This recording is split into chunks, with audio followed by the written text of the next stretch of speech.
एक समय की बात है, आमरापुर नाम का एक गांव हुआ करता था। उस गांव में दो बहनें रहा करती थीं, रूपवती और सुजाता।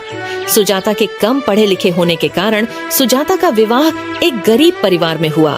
वहीं बड़ी बहन रूपवती की सुंदरता पर रींझकर एक अमीर व्यक्ति ने उससे विवाह कर लिया। अपनी सुंदरता का घमंड तो रूपवती को पहले से ही था, लेकिन विवाह के बाद उसे दौलत का भी घमंड हो गया। दोनों बहनें एक ही गांव में आस-पास ही रहा करती थीं और जब भी मौका मिलता रूपवती सुजाता को उसकी गरीबी के कारण उसे नीचा दिखाने की पूरी कोशिश करती। अरे सुजाता, तुझे पता है अभी अभी मेरे पति ने मुझे सोने का हार दिलाया है और तुम्हारे खेत के पास जो खेत है ना, वो भी हम खरीद रहे हैं। तुमने तो शादी के बाद कुछ भी नहीं खरीदा होगा, मगर कर भी क्या सकते हैं, तुम्हारे पति के तो खाने के ठिकाने नहीं है, वो तुम्हें क्या खरीद कर देगा। अरे दीदी, ये हार तो आप में बहुत अच्छी लग रही है, आपने कहाँ से खरीदा? अच्छी तो लगेगी ही ना, मैंने इसे पूरे 50,000 रुपये में खरीदा है।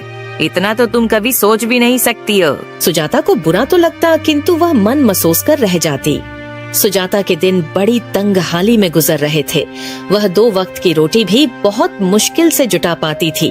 कई बार रूपवती से मदद की गुहार की। अरे रूपवती बहन, आज हमारे घर में अन्न का एक भी दाना नहीं बचा है। ऐसे में मेरे पति जमींदार के घर गए थे, लेकिन जमींदार जी ने पैसे देने से इनकार कर दिया। तो रूपवती बहन, आज तुम थोड़े से पैसों की मदद कर दो, फसल बिकते ही हम तुम्हारे पैसे लौटा देंगे। अरे सुजाता, तू आज पैसे मांगने आई है? अगर तू कल पैसे मांगने आती तो मैं थोड़े बहुत पैसे दे भी देती। मैंने तुझे बताया था ना, तुम्हारे खेत के पास वाला जो खेत है वो हम खरीद रहे हैं। तो आज सुबह सुबह मेरे पति घर से सारे पैसे लेकर चले गए। घर में आज एक भी पैसे नहीं बचे हैं। बताओ, ऐसे में हम तुम्हारी मदद कैसे करेंगे? लेकिन रूपवती बहाना बनाकर सुजाता को पैसे देने से इनकार कर देती है। कोई बात नहीं रूपवती, मैं किसी और से पैसे मांग लूंगी। इतना कहकर सुजाता निराश होकर वापस अपने घर की ओर वापस लौट जाती है। भाग्यवान, तुम अपनी बहन रूपवती के पास गई थी ना, क्या उसने कुछ पैसे दिए? नहीं जी, रूपवती बोल रही थी अभी उनके पास भी पैसे नहीं है। बोल रही थी कि अगर तुम कल आती तो मैं जरूर पैसे दे देती।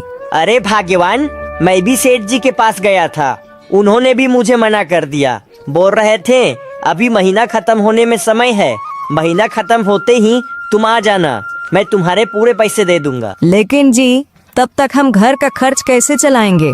हमारे घर में अब अन्न का एक भी दाना नहीं बचा है।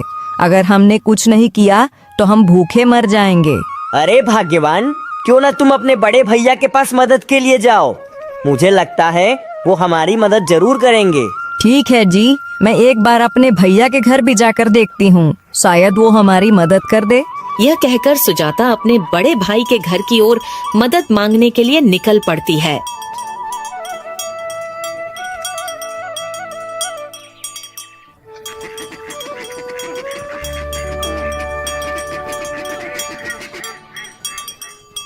बेटा, मुझे थोड़ा आगे तक छोड़ दो, मेरे पास पैसे नहीं हैं बेटा, और मेरे पैरों में छाले भी पड़ गए हैं। क्या तुम मुझे मेरी कुटिया तक छोड़ दोगे? तुम्हारा भला होगा बेटा। अरे बाबा, ये आप कैसी बात कर रहे हो? मैं आपको आगे भी छोड़ दूं और आप मुझे मेरी मेहनताना भी नहीं देंगे? ये क्या बात हुई? सुबह सुबह का समय है बाबा, मेरी बोहनी भी नहीं हुई है, इस कारण मैं आपको मुफ्त में आगे नहीं छोड़ सकता।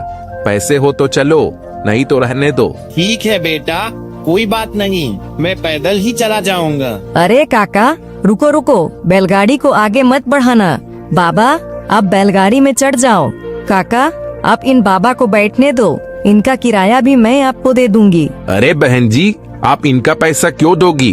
इन जैसे बाबा रोज मिलते हैं हमें और रोज नए नए बहाने बनाते हैं, इन्हें मैं अच्छे से जानता हूँ। अरे काका, आप उसकी चिंता मत करो, आप इन बाबा को आपके बैलगाड़ी में बैठने दो, मैं इनका किराया आपको दे दूंगी। ठीक है बहन जी, आपकी जैसी इच्छा, मैं इन्हें आपके कहने पर बैठने दे रहा हूँ।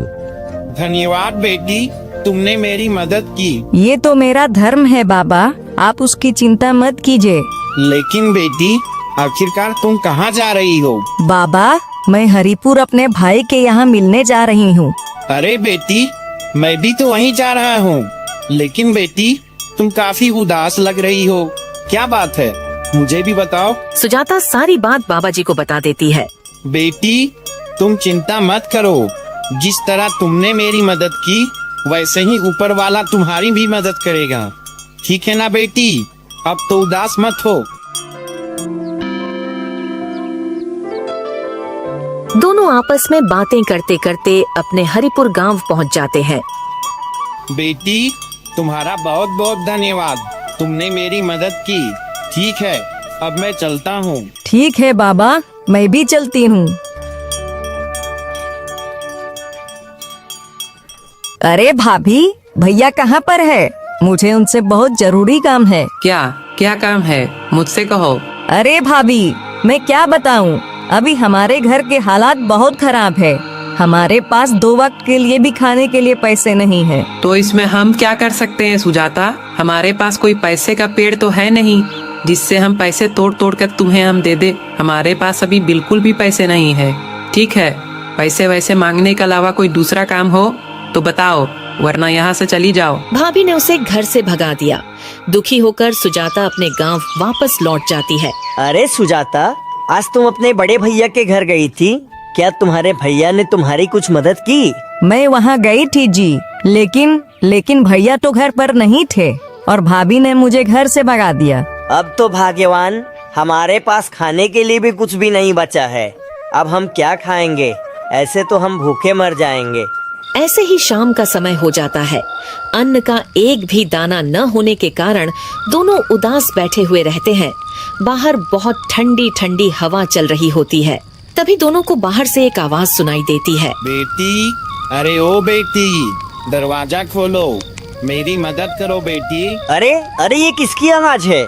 दोनों बाहर जाकर देखते हैं तो वही बूढ़ा व्यक्ति बाहर खड़ा होता है जो सुजाता को रास्ते पर मिला था।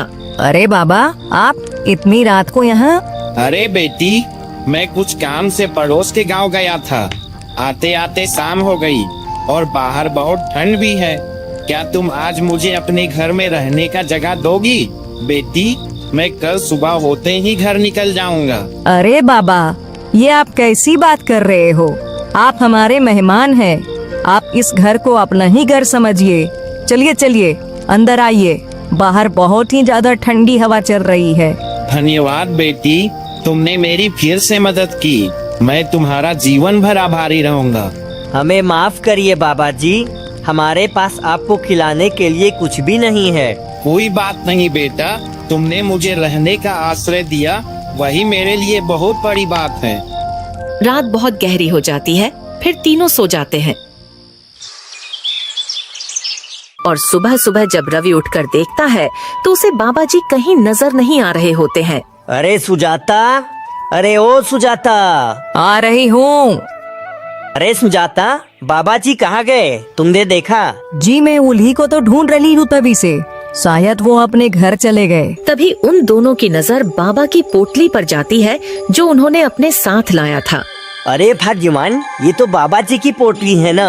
हाँ जी, ये तो बाबा जी की ही पोटली है। जैसे ही रवि पोटली को खोलकर देखता है, वह दोनों हैरान हो जाते हैं।